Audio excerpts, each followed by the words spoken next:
We've been here for a day. I had a club night last night. It was good vibes, man.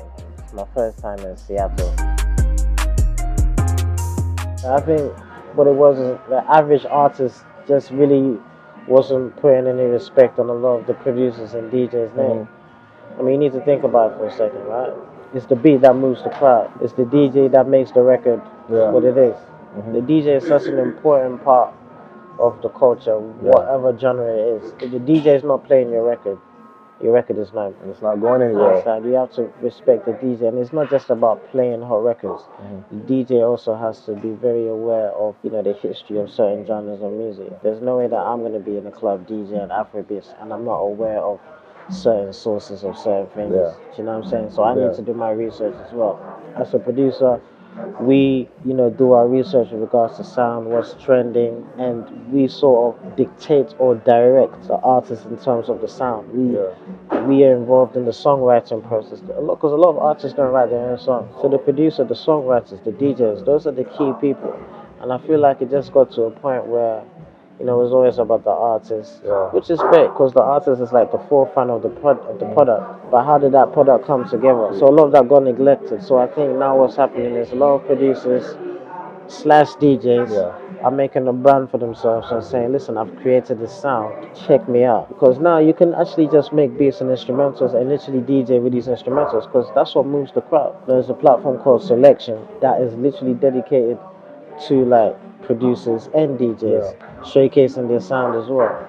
So, I mean, more platforms are being built to sort of showcase these things, and people are beginning to be aware of who the tastemakers of certain sounds are. And it builds the profile of these producers. That price goes up. If somebody walks into the room and says, oh, that's JULS, he produced this record. Oh, that's J5, he produced this record. Oh, that's SARS. Oh, that's Malik Berry, that's KLP. You know what I'm saying? Like, all of these producers, people are like, oh, this guy created a certain sound. And there's sort of like a level. And then we're able to come to the table with our cards to be like, all right, do you know what I'm saying? It's just absolutely. sort of like a respect thing. And at the same time, it's kind of like, we need to eat at the same time. You know what I'm saying? A lot of producers have been hungry over the years, and they just want a lot of hot artists to jump on their beat so that they can feel good about themselves. And then some of them don't even get paid. I think Afrobeats, the genre, sort of like got popular because it was really pushed from the UK. We actually kind of coined the term. At first, it was just dubbed African music or Afro, whatever it was, because there's so many sub-genres of African music. We have high life, we have hip life, we have Fuji, so many different genres of music. And so Afrobeats is literally tapping into all of these sub-genres, and it's kind of merged together with whatever local dialect that it is. Now it's become a bit more not socially acceptable, more global, because that sound has been tapped into by a lot of people. Drake has done an Afrobeat record. Beyonce has, flipping Major Lazer, Walshify, and all those guys. They've been very sort of interested in that genre of music, and a lot of shows have been had, and so it's spreading quite quickly. And I guess because of those collaborative efforts, people started paying attention. I think what it is with our music, and this is even dating back to the 60s and the 70s when it was Afrobeat.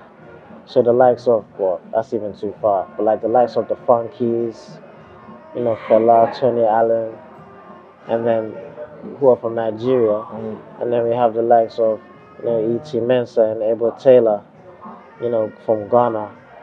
Those sounds are very similar. So I feel like Ghana and Nigeria, our sounds have been similar from time ago. It's just the language that's different. But with regards to the sonics, they're quite similar. I would only say that maybe the way our drums or our percussion or our progression with certain instruments, whether it's the guitars or the keys or the saxes, are slightly different, but they're very similar. You know what I'm saying? And then I don't think there's really that much of a differentiation. All I'd say is that when it comes to our music, very, very particular about how powerful our instrumentation should be. And instrumentation is kind of like what moves the crowd. you know, the vocals or the lyrics are very minimal. And then very repetitive, so people will be able to catch on to that. But it literally just moves, you know, the crowd. That's really what our music is about. You know, moving people, making people dance. And sometimes there's a positive message. Most times there's a positive message in there. Either we're talking about love, or fella who used to talk about, you know, issues that the country was facing with regards to the government, corruption, you know, expensive, you know, stuff, inflation, all of that. So. Yeah, I think there's not really a differentiation, in my opinion anyway, to be honest.